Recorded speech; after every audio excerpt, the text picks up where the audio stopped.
যাই হোক, আজকে 30 তারিখ, কালকে 31 নাইট।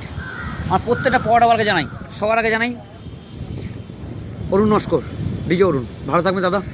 আর তারপরে আছে আমাদের পকেট পড়া রাজুদা, দাদা ভালো থাকবেন, সুস্থ থাকবেন। তারপরে আছে সজলদা মায়াপুরের, ভালো থাকবেন। তারপরে আছে মাম্পির বিরিয়ানি সাবির, ভালো থাকবেন। আমাদের মাম্পি সব সবার আরে মামন্দি ঠিক আছে। তারপরে মাম্পিটা হয়ে গেছে। তারপরে আছে আমাদের বিরিয়ানি, চলে এলাম বিরিয়ানিতে আমাদের উজ্জ্বলদা, দাদা হ্যাপি নিউ ইয়ার। আচ্ছা, 1 লাখ না 10 লাখের খিচুড়ি অরুণদা, ভালো থাকবেন দাদা। প্রত্যেকটা দোকানদারকে জানাই আমি advance happy new year, advance ভালো থাকবেন।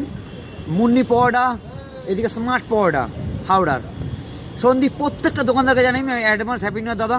আর এমন একটা জায়গায় দাঁড়িয়ে তোমাকে অ্যাডভান্স হ্যাপি নিউ ইয়ার জানালাম। একদিন আসো সবাই মিলে একটা পিকনিক। তুমি কার জন্য আসতে পেরেছো এখানে সেটা তো একবার বলো। তার নাম হচ্ছে দমদার ফুডি, কিন্তু অ্যাকচুয়ালি ওর নাম হচ্ছে পাপাই, ঠিক আছে? তো দমদার ফুডি পেজটা ফলো করো, আর কিছু বলবো না আমি। যেখানে আমি এটা সবাইকে শুভেচ্ছা বার্তা জানাচ্ছি, অ্যাডভান্স হ্যাপি নিউ ইয়ার দাদা, ভালো থাকবেন সবাই। কন্ট্রোভার্সি লাইফটা থাকবেই, করে থাকে, এখনও থাকবে, সারা জীবন থাকবে। তো কন্ট্রোভার্সি তো চলবেই। তো কন্ট্রোভার্সির দিকে প্রত্যেকটা দোকানদারকে জানাই আমি আন্তরিক শুভেচ্ছা, হ্যাপি নিউ ইয়ার।